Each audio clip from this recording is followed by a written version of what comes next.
जैन साथियों, तो आज हम बात करने वाले हैं आचार्य रामचंद्र शुक्ल जी के जीवन परिचय के बारे में, जो आपकी होने वाली बोर्ड परीक्षा के लिए बहुत ही एक इम्पोर्टेंट टॉपिक है। हर बार परीक्षा में पूछा जाता है और इस बार भी 100% आप इसको याद कर लीजिए। आपकी परीक्षा में 100% पूछा जाएगा आचार्य रामचंद्र शुक्ल जी का जीवन परिचय। यहाँ पर मैंने आचार्य रामचंद्र शुक्ल जी का जीवन परिचय एकदम सरल भाषा में लिखा हुआ है, कहीं से कॉपी भी नहीं किया है। आपको याद करने में कोई भी दिक्कत नहीं आएगी, सब कुछ सरल भाषा में लिखा हुआ है, आप एक ही बार में आपको याद हो जाएगा। ठीक है, चलिए देखते हैं हम आचार्य रामचंद्र शुक्ल जी का जीवन परिचय। ठीक है, जीवन परिचय देगा। आचार्य रामचंद्र शुक्ल का जन्म सन 1884 ईस्वी में बस्ती जिले के आगोना नामक गांव में हुआ था।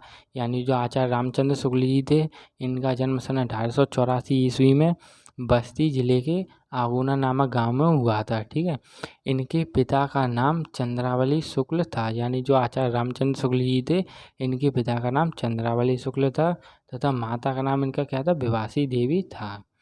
इनकी माता एक धार्मिक महिला थी। यानी जो आचार्य रामचंद्र शुक्ल जी थे, इनकी माता क्या थी, एक धार्मिक महिला थी।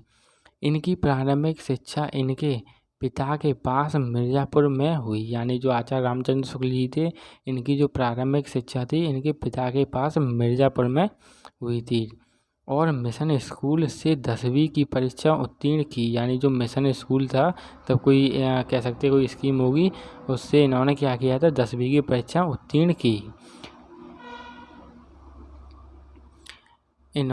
इन्होंने इंटरमीडिएट की परीक्षा के लिए इलाहाबाद यानी जो अभी वर्तमान में प्रयागराज है, प्रयागराज में दाखिला लिया। यानी इन्होंने इंटरमीडिएट की परीक्षा के लिए कहाँ, प्रयागराज में दाखिला लिया था। ठीक है, दाखिला लिया, परंतु परीक्षा से पहले ही विद्यालय छूट गया और ये सरकारी नौकरी करने लगे।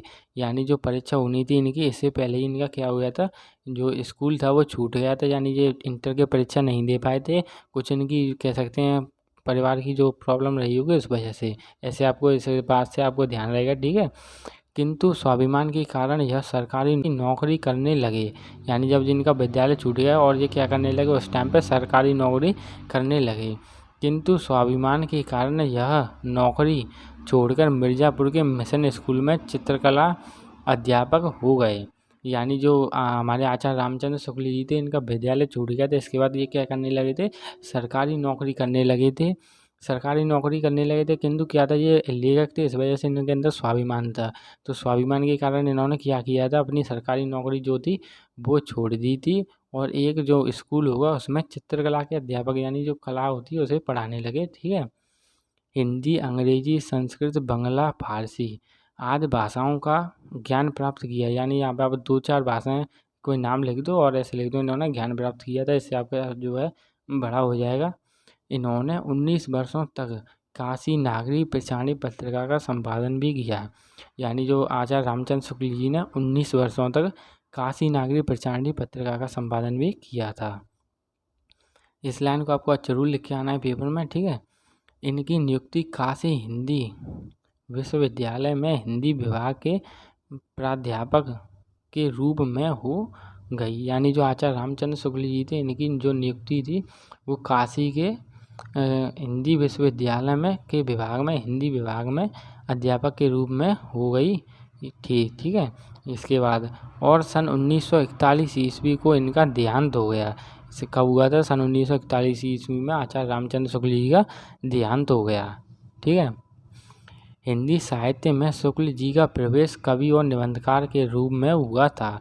यानी जो हिंदी साहित्य था उसमें आचार्य रामचंद्र शुक्ल जी का प्रवेश कैसे, मतलब प्रारंभ में इन्होंने क्या किया था, पहले कविताएं और निबंध लिखे थे, फिर बाद में जब ये इसके एक्सपर्ट हुए तो बाद में आलोचना इनका प्रिय और मुख्य विषय बन गया। यानी जो आचार्य रामचंद्र शुक्ल जी थे, इनका आलोचना प्रिय और मुख्य विषय बन गया था। ये हिंदी के युग प्रवर्तक आलोचक हैं। यानी अभी भी आचार्य रामचंद्र शुक्ल जी हिंदी के युग प्रवर्तक आलोचक हैं।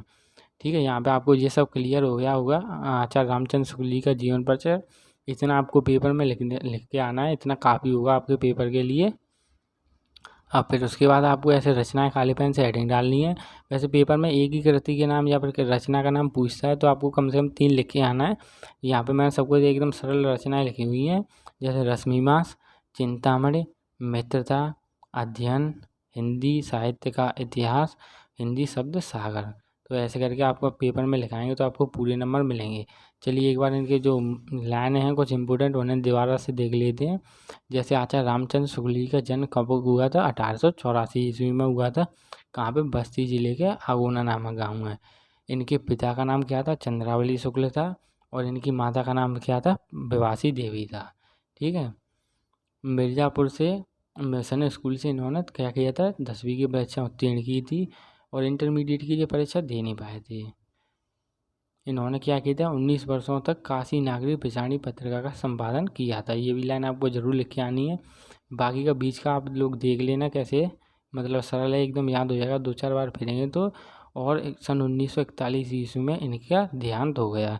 ये आपको लाइन मैंने बाद में बताई, ये ज़रूर अच्छी तरह से याद कर लेनी है। चलिए फिर दोस्तों मिलते हैं हम अपनी अगली वीडियो में। तब तक के लिए जय हिंद, जय भारत, धन्यवाद।